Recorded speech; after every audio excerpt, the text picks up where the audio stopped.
All right, good morning, everybody. Just wanted to make a quick video this morning and talk about this Hasim Rahman situation because Hasim Rahman went live yesterday on a Twitter space, and there was a decent amount of people in that Twitter space, and he was asking questions, and he was talking about the situation with Jake Paul, going into depth more about it as he has continued to do so these last couple of days, and he's still in New York. He said he's still training and he still plans to weigh in on Friday. And he said that he's going to make that 205 on Friday as if the fight was still on. And he said he's still ready to fight. He says he doesn't know if the fight is officially canceled because he found out about the fight being canceled on Twitter. I know some websites have reported that the fight has been canceled, but if you look on BoxRec, the fight is still listed on BoxRec, and I'm not saying that means anything, or if BoxRec is an official authority on anything, with all due respect to them. But he's claiming that he doesn't know if the fight is truly canceled or not. He doesn't know if it's going to be postponed.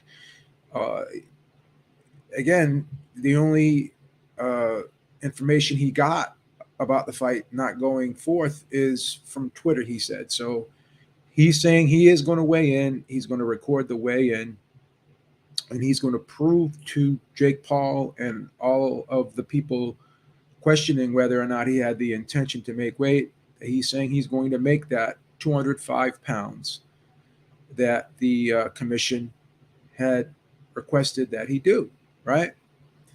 So the proof will be in the pudding on Friday. Um, we'll see. We'll see what his true intentions were. We'll see if he really can lose that 10 pounds in a week. We've seen Devin Haney. I've heard of Devin Haney losing 11 pounds in 2 or 3 days, and that's a much smaller guy. So, I suspect that Rahman could lose the 10 pounds in the last week of the fight. But again, the proof will be in the pudding. So Rahman Jr. is acting as if this fight is still on, and he's still training. He's still in New York. When he did that Twitter space yesterday talking to us live, he was on his way to the gym, basically, and was planning on training after he completed the Twitter space with us. And it's business as usual for Hasim Rahman Jr. He's going about it as if the fight is still on. And again, if he does step on that scale on Friday, right, and he does weigh 205 like the commission asked him to do and like Jake Paul agreed to, because the new contract that was drawn up, you guys want to say that he broke the contract, and I don't know how he can break the contract when they never had an official weigh-in. How do you miss weight without an official weigh-in? That's the baffling thing to me, right? How do you miss weight, right, without an official weigh-in? Now, there's been reports that, his dad told, I think, someone in Jake Paul's camp, I think it was his dad, told Jay Leon Love, allegedly, that they are not going to fight at less than 215 pounds. But once again, with all due respect to his dad, with all due respect to Jay Leon Love, that is alleged. That's number one. And number two, his father is not an official member of the camp. He's not a part of the managerial team. He's not a lawyer. So if they're going off of that as an excuse to cancel the fight, then again, I don't want to keep going over, the specifics of this, but he was given a new contract on Saturday at about in between 5 and 5:30ish. So he says, and he was given a deadline of 11:59 to agree to the new contract with the new rehydration clause. I guess the original rehydration clause said that he could not weigh more than 210 pounds at 6 p.m. They were gonna reweigh him at 6 p.m. the night of the fight, and he could not weigh more than 210 pounds. But the commission, when they changed the weight to 205, they said that he can weigh up to 214 at 12 p.m. Eastern time the day of the fight. So they restructured the whole rehydration clause. So the rehydration clause and the weight was restructured. The contract was amended, and he had till 11:59 p.m. on Saturday to sign the contract. The fight was canceled at 8 p.m.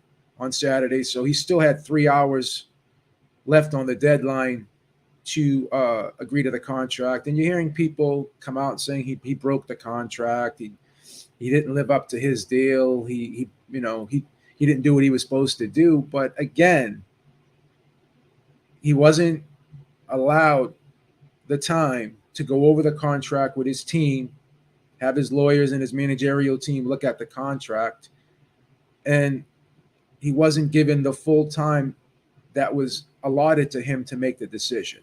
This is what he's saying. Again, that's his side of the story.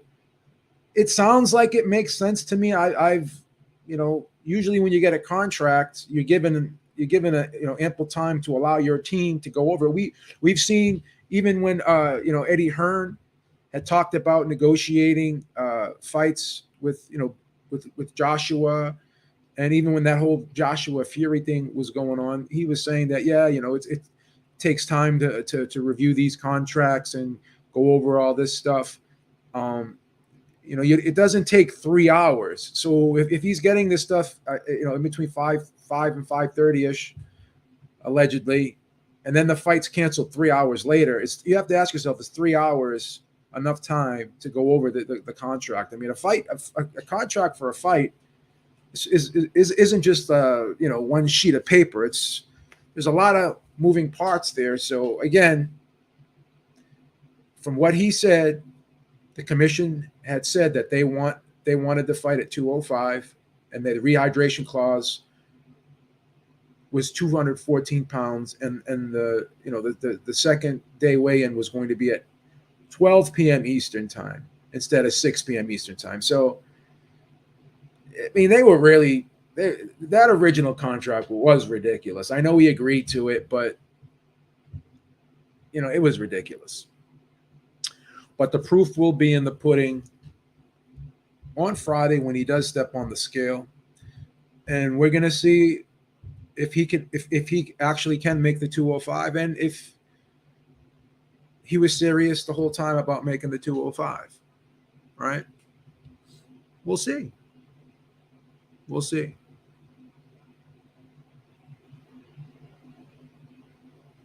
So, Andrew G says, I'm surprised how many people are still confused on this. It's pretty clear what happened.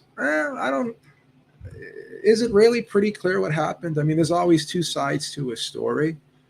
It's up to us to decide which side is more plausible. So we're going to see on Friday. If he steps on that scale on Friday and he weighs 205 pounds and he makes the weight, then it is what it is. I know Steven Espinosa came out, and I'm not going to bash Steven Espinosa. I respect Steven Espinosa, but obviously he is in the Jake Paul business, right? He has a vested financial interest, right? He has a vested financial interest in Jake Paul. There is bad blood between him and Hasim Rahman Jr. Hasim Rahman Jr. and his family did sue Showtime because of that all access video when they had the sparring with his brother, his younger brother, and him. And they sued Showtime. So there's some history there, right? So obviously he's not going to do Hasim Rahman any favors, right? So there is a bias towards Jake Paul for Steven Espinosa, and there's a bias against Hasim Rahman Jr. with Steven Espinosa. So we know the history there. But at the end of the day, how could he have broken the contract when he was given a new contract and was not given enough time to sign the new contract? He was given the deadline, and they canceled the fight before the deadline expired, according to him. So that's number one. And regardless, you're given a new contract. Obviously, like I said before, not to sound redundant, but your team has to look it over. So you're supposed if you're getting a contract at 5:30 and then you're given 3 hours to sign or not, right? Then obviously that's not enough time to really look over the contract. It's really not. So the way this whole thing was handled, again, I question the way it was handled. I'm not on board with the way it was handled. If it's true what Hasim Rahman Jr. said, and I tend to believe it because we're not hearing anything else come out of that Jake Paul camp. All right. All we're hearing is he didn't make weight. And how can he not make weight when there wasn't even an official weigh-in? How could he have broken the contract when he never was able to sign the new contract? A new contract was drafted up that Jake Paul agreed to. He agreed to the weight change of 205. He agreed to the rehydration of 214 up from 210. He agreed to the time of the rehydration clause. Instead of 6 p.m., it was 12 p.m. Eastern time on Saturday. So how could he have broken a contract that he was never given a chance to sign? The original contract is null and void according to Jake Paul and according to the commission, basically, because the new contract was drafted up last Saturday and he was not given a he was not given a chance to sign that new contract. He was not given time to review the new contract. Once again, when you guys are given a contract, do you just sign it without reading it? Do you just read it, make a snap decision, or do you think about it? Don't hold people to a standard that you don't hold yourself to. Ask yourself, if you're in Hasim Rahman's situation, are you just going to sign anything? You're just going to agree to anything without having your team look over it. That's what managers are for. That's what lawyers are for, right? That's what a team is for, right?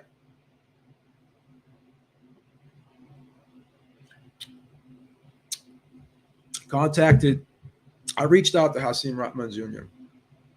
this morning, and I suggested to him, why don't you broadcast the weigh-in live, right? Let the world know that you had every intention of making this weight. Show the public, right?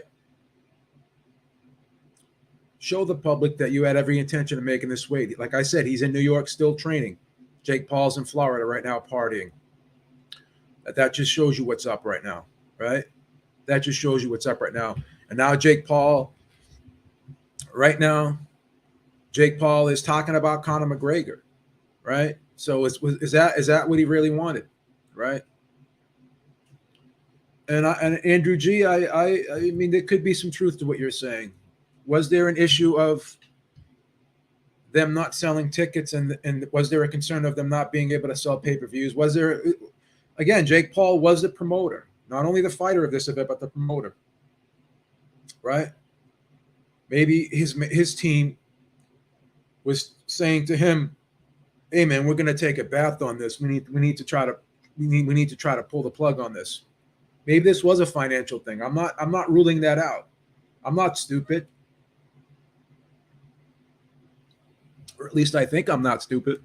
So that could have a factor in this. So again, this whole thing about him not making weight.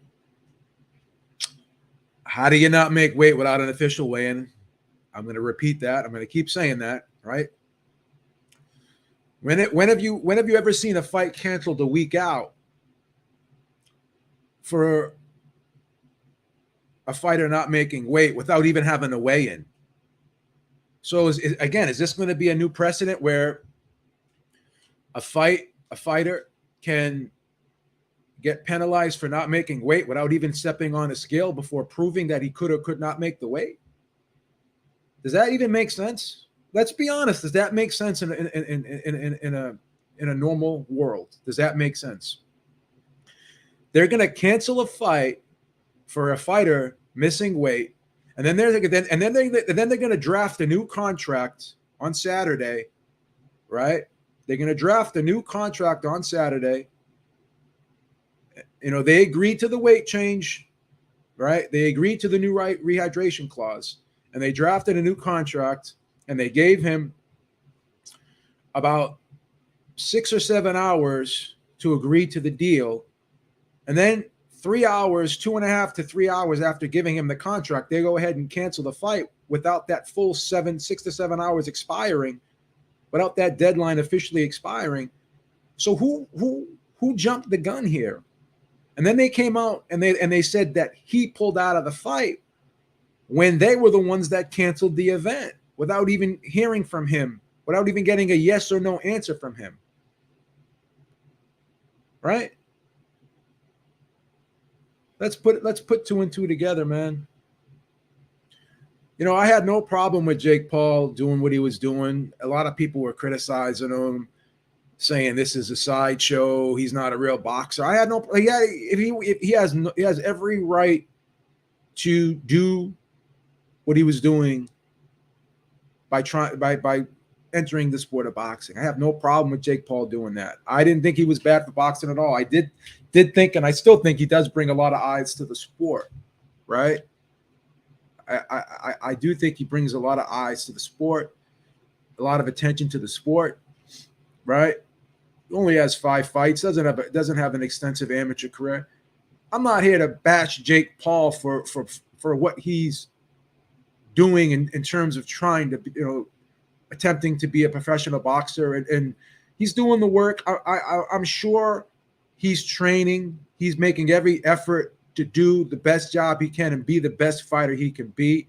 And I have to say, for the amount of experience that he does have, he actually looks pretty good as a fighter, given the amount of experience he has, right? So I'm not here to criticize Jake Paul in that regard. I just don't like the way this situation was handled. It seems like a shady way of handling the business, right? So that's my only problem with Jake Paul right now. I have no problem with him being in the sport. I have no problem with him, having fights.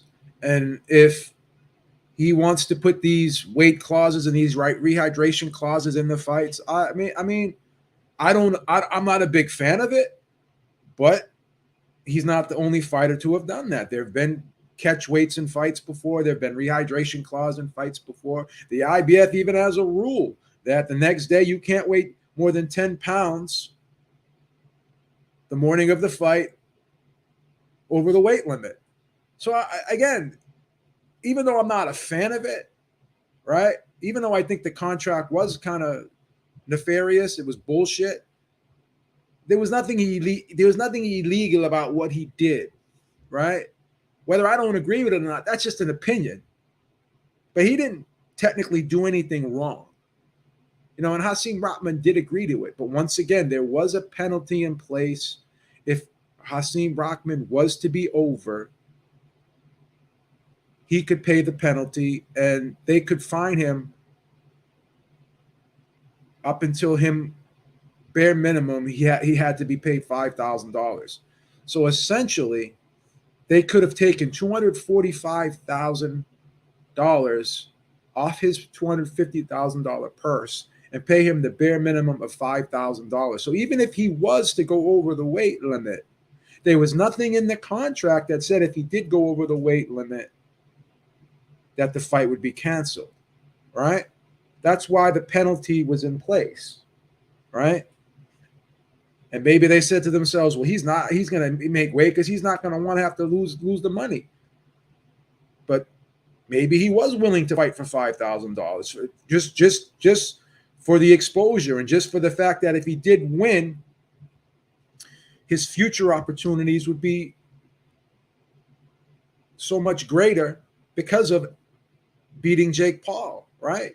Because of the exposure he would have gotten for this fight and for beating Jake Paul, he was willing to pay the price, possibly. So even if he did not make the 205 and he comes in at 208 or 210, right? You may not like it, right? You may say he tried to game the system. Just as Jake Paul tried to game the system, he tried to game the system as well, right? But there was nothing in the contract that said the fight would be canceled if he was over 200 pounds. They put penalties in the contract where they could fine him up to 95% of his purse. So he'd only be getting $5,000 if he was over a specific amount. They could fine him up until the point where he would only make $5,000. That was the cap on how much they could fine him. So even if he did not make the 205 or the 200, right? Fine, you could be critical of that. You could say he never had any intention of making the weight. That's fine. I wouldn't. If you say that, I can't refute that. If that was to play out that way, right? You could, if you want to make that argument, the fact that he's 215, right? And maybe he only loses 5 pounds and gets down to 210 and steps on that scale at 210 on Friday, then you could say, well, I question whether or not he had an intention of making the 205. I can't argue against that. What I can say is maybe he tried to, and his body wouldn't let him get to 205. And I'm just going to be honest, and you guys can say, look at it however you want. To me, even at 215, he looks very, very lean, right? So to sit there and say he's not trying, I don't know. He's got a strength and conditioning coach. He's got a nutritionist. I guess according to him as well, they were supposed to give him $25,000 at the start of the camp in order for him to hire a nutritionist, in order for him to hire a strength and conditioning coach. But during that conversation yesterday, what he said was they promised him the money. They ultimately gave him the money, but it took them 2 weeks for him to get that $25,000. So the first 2 weeks of the camp, he did not have that nutritionist as promised, and he did not have that strength and conditioning coach as promised, according to him. These are his words. So did they maybe stall? He said they dragged their feet on that. Did they stall on purpose to make it harder for him to make weight by not having the resources in place right when the camp started? That's a question you have to ask. I'm not saying that's the case. I'm just throwing all these things out there. All right. Have I taken a side? Yes, I've taken a side because after looking at all the information, I just don't think this man, Hasim Rahman Jr., was given a fair shake. I just don't think he was. Part of me is saying that Jake Paul set this whole situation up and ultimately was going to cancel this fight, going out of his way to try to look for anything to cancel this fight. I mean, again, let me ask you this. When in boxing, have you ever seen a guy's weight monitored so closely, right? And videos of the weight have to go to the other camp's team, right? How is Jake Paul's team getting a hold of these videos of the weight? So they're weighing in the contract, according to Hasim Rahman Jr., they have the right to weigh him, right? I guess they said they were going to weigh him twice during the camp. In a 4-week period, they were going to weigh him twice during the camp, and he was supposed to send the videos to the commission. So did those videos really go to the commission, or did they go to Jake Paul's team, right? So explain to me when a fighter was required to send weigh-in videos to the other fighter's team while in preparation for a fight. And according to him, they're saying that they were requesting him send them multiple weigh-in videos to the commission. So if he's supposed to send those commissioners, or allegedly sending those videos to the commission, how is Jake Paul's team getting a hold of that? So again, they were going out of their way to try to find any reason to cancel this fight, in my opinion. So then they could turn around and say, well, see, I tried to fight a real fighter, but this guy refused to make weight. And because of that, he pulled out of the fight when he never pulled out of the fight. Jake Paul and MVP Promotions were the ones that canceled the fight. So to me, this this seems a little bit shady on Jake Paul's part. I just think that what they tried to do is they tried to make this contract unconscionable. They tried to make it so heavily leveraged against Hasim Rahman that it was almost impossible for him to be able to meet all of these requirements, right? They were sitting there weighing him multiple times during the camp. So then they could say, well, look where he's at. Look where he's at. He's not going to make the weight. You still never gave him a chance to step on that scale. Still never gave him a chance to step on that scale. You were under the everyone's under the assumption, right, that he was not going to make the 205. What proof do you have that he was not going to make the 205? He's saying on July 12th he weighed 220 pounds. 220 or 221 pounds. That's what he's saying, right? That's what he's saying. He weighed 220 pounds or 221 pounds on July 12th, right? He was reweighed again on July 29th, and he weighed 215 pounds. So he lost about 5 or 6 pounds, right? He lost about 5 or 6 pounds. You could look at that and say, wow, he didn't really lose a ton of weight in that 3-week period. What's going on here? Whatever. But he still looked lean. He still looked like he was training hard, in my opinion. Again, that's just my opinion. I could be wrong. I'm just giving my opinion. You could disagree or agree. It's up to you. So he weighed 215. The weight was changed to 205. He had 10 pounds to go. Commission says, okay, we'll allow him to attempt to lose 10 pounds in the final week. So the commission had no problem with it. The commission did not cancel this fight. They did not step in and say, we're not going to sanction this fight at 205. They did not say we're not going to sanction this fight at 210. They did not say they were not going to sanction this fight at 215. Jake Paul's team pulled the plug, and they came out and said that he refused to make the 205. That's the thing. That's the thing. You're actually wrong on that. That's 100% incorrect, according to Greg Cohen, who actually had the contract and read the contract. So there was an actual contract drafted and sent over, according to Greg Leone, who's part of Hasim Rahman Jr.'s team. So that's incorrect. That's incorrect. But we don't know. You do it. He could have sent a contract over without Jake Paul's signature on it. You could be right about that. I can't confirm or deny that. So that's true. That's true. What sounds legally binding? I'm confused. Rahman needs to find a legal team. No, he has a legal team. I mean, again, this was Jake Paul canceling the event. It has nothing to do with his legal team or not.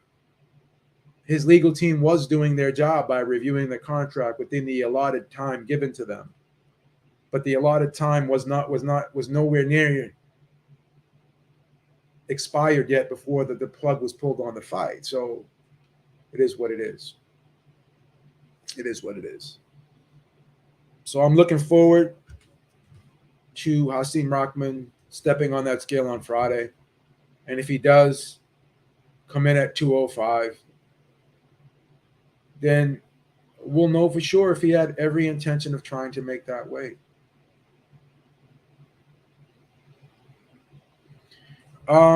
That's not true. If Jake signed the contract, as you said, Paul shouldn't be able to. That's not true at all. Because for a contract to be legally binding, both sides have to sign it. You're making very incorrect statements right now. You don't understand law. I've taken several law classes. I've taken business law in college. For a contract to be legally binding, both sides have to sign it. That's basic law. You're let's not just make things up now. I mean, I'm sorry, you can't just make things up. You can't make things up. A contract is not binding unless both sides signed it. Both sides have to agree to a contract. That's that's that's basic law 101. Generally, to be legally valid, contracts must contain two elements. All parties must agree to an offer made by one party and accepted by the other. Something of value could be exchanged for something else of value. So two sides have to sign the contract for it to be legally binding, not just one. So that's an incorrect statement. That's not. I'm sorry. I'm sorry. Why didn't Rockman just sign if that's the holdup? Again, you don't just sign a contract without reading it and having your legal team go over it. These are all ridiculous. I mean, I just these comments are actually they're frustrating to read. It's frustrating for me to read these comments. So if you're going to buy a house and you're giving a mortgage to sign, don't you read it? Don't you go over it? Don't you again stop holding people to a standard that you don't hold for yourself? No one gets a contract and just signs it without reading it. That's not how the world works. You know that, and I know that. So let's stop with this. Stop with why didn't he just sign it? Why didn't he just do this? Why didn't he do that? I know you're trying to understand, but I'm sorry. I apologize to you, but your comments are just frustrating to me because maybe you don't understand how things work. I just, again, the contract was sent over at in between 5 and 5:30 ish, right? He was given to 11:59 to sign the contract, to go over it. They canceled the fight at 8. He still had 3 hours left before the deadline was reached, according to him.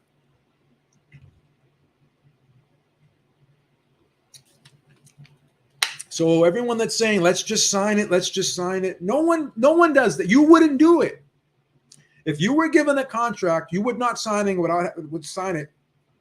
without having a lawyer look at it or without you going over it and being counseled on it. First of all,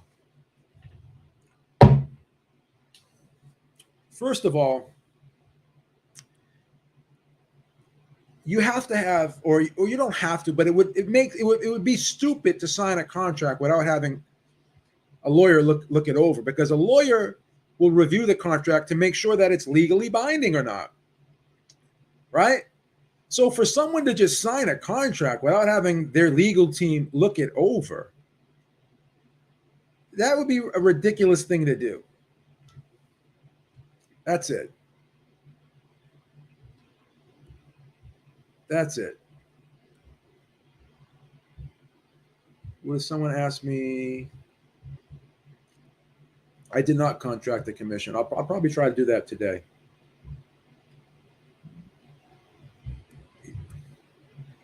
Were you able to call the commission to find out Hasim's weight during the press conference? He's saying he weighed 200 to 221. That's it. Are you still dwelling on the Jake circus? Come on, Virgil Ortiz with the flogging come Saturday in Fort Worth. Again, don't come on the video and start complaining about the topic. You clicked on the video. If you weren't interested in the topic, then why did you click on the video? Again, stop trying to censor people and telling people what they can talk about.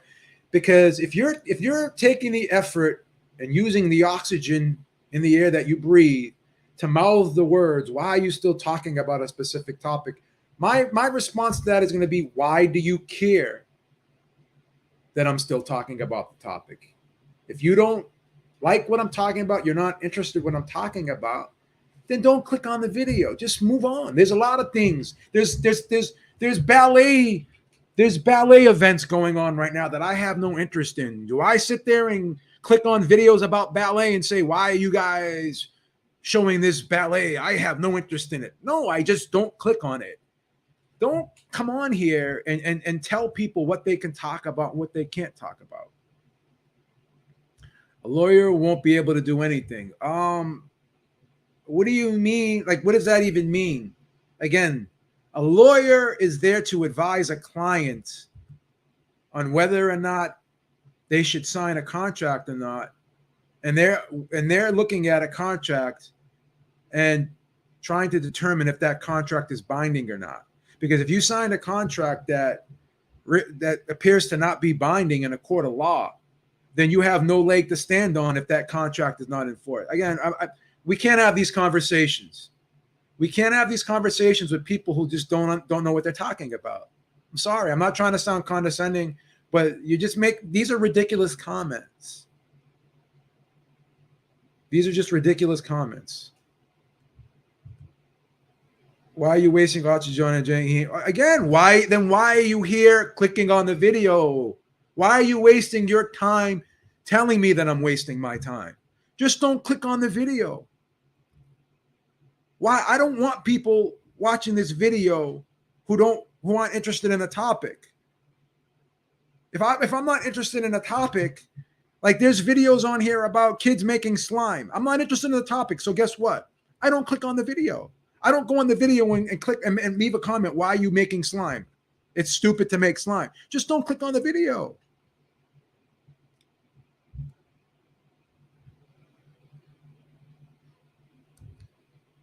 I've had time to think about it. Rockman clearly ducked, and anyone defending needs to quick box. Well, again, I mean, he's not the one that pulled out of the fight. He's not the one that canceled the event. If you taken it, like you have explained your situation. You're saying he never made weight, but they never had a weigh-in, so we don't know if he made weight. They gave him a new contract, and they didn't allow him time to sign the new contract. The weight was changed. The rehydration clause was changed. So you're making a statement. Now back up your statement. How did he duck if he didn't say no to the fight and his opponent was the guy that canceled the event? I don't understand how he ducked the fight when he's still training for the fight. He's still training for the fight. He's still going to weigh in on Friday. He's still going about it as if the fight has not been canceled. He was told on Twitter the fight was canceled, so I don't understand.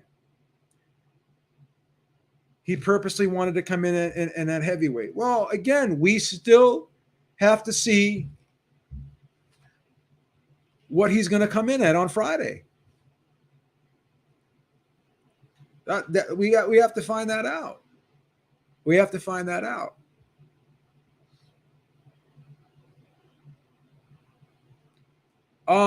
Again, this is ridiculous. He weighed 221 on July 13th.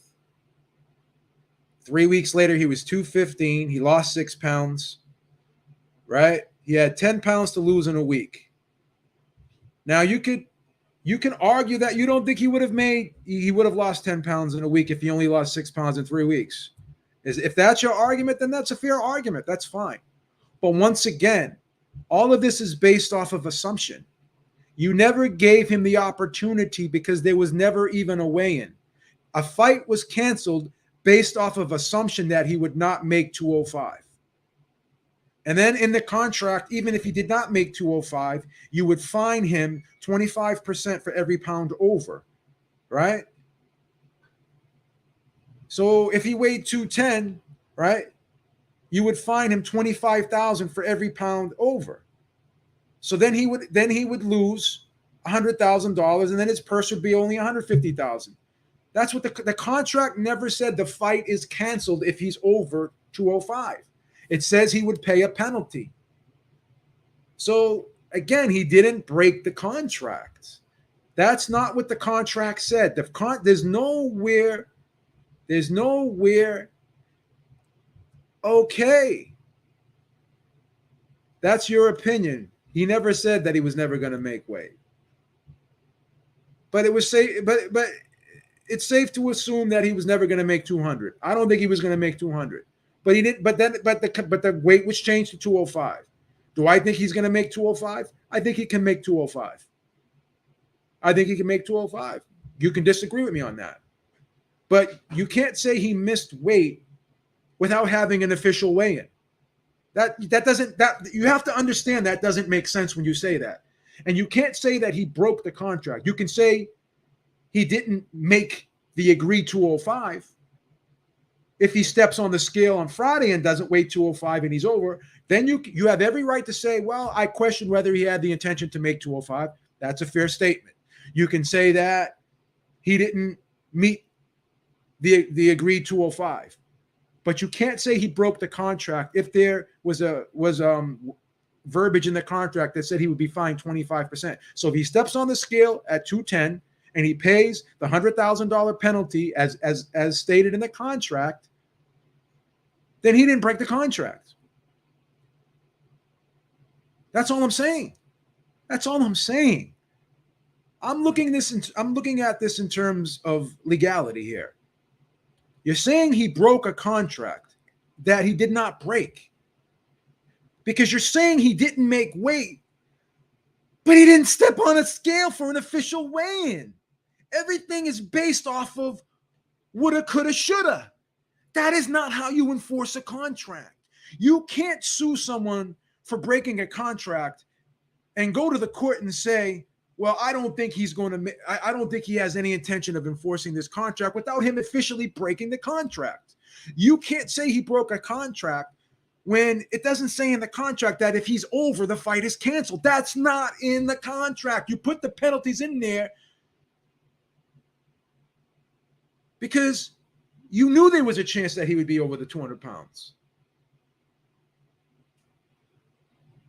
You weren't confident. They weren't confident from the jump that he was going to be able to make that 200 pounds. That's why they put a penalty in place.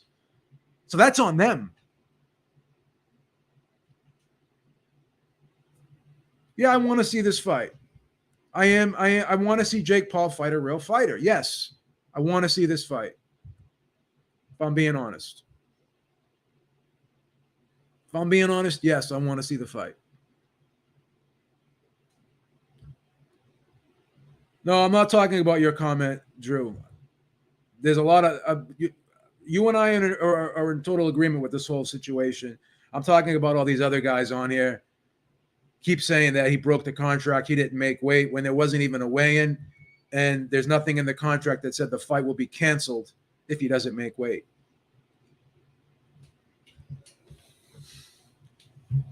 So that's the thing. That's the thing. That's all I'm saying. That's all I'm saying. I'm not talking about your comment, Drew, but that's the thing, man. I mean, everyone wants to sit there and say that this contract was broken, this guy didn't make weight. It's very similar to the Mayweather, and there's been several times when fighters, right? When fighters have gone over at weigh-ins, right? And the fights have still gone on. It's nothing new. You know? That's all I'm saying.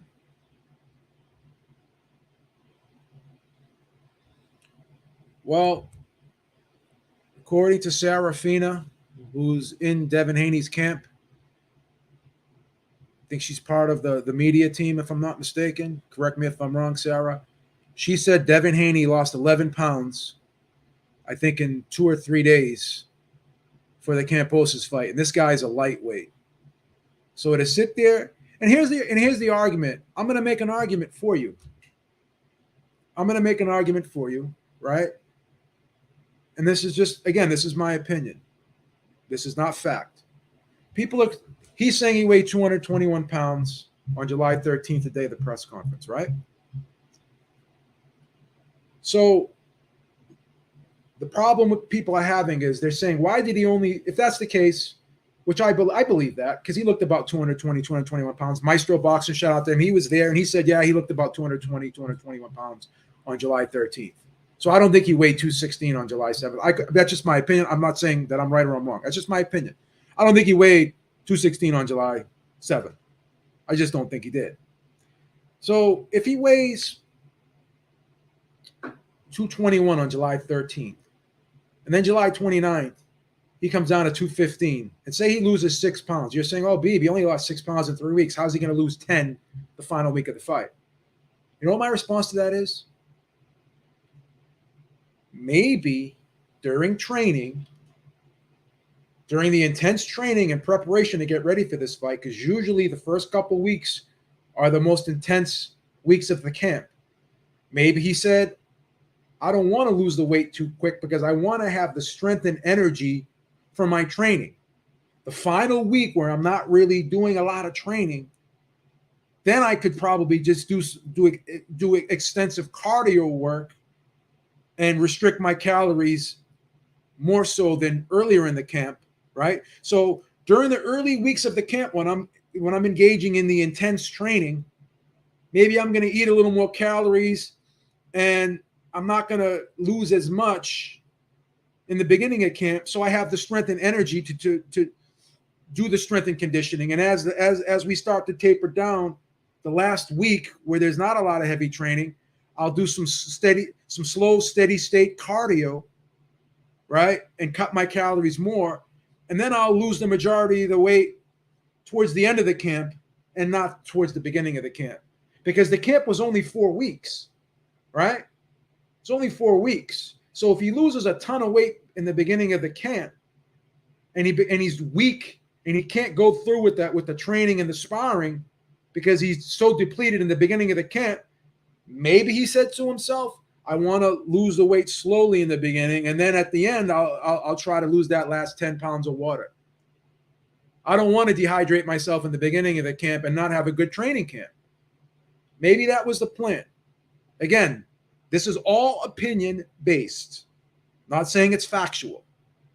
But keep in mind, everybody, the man was not even given a chance to step on the fucking scale, right? He was not even given a chance to step on the scale. So he did not miss weight. That needs to stop. It is a false, inaccurate statement. That's it. It's a false, inaccurate statement. You know? But I got to get out of here, guys. I want to thank everyone in the chat for tuning into this video, and I will catch y'all later, man. Peace out, everyone. Have a great day. Be good.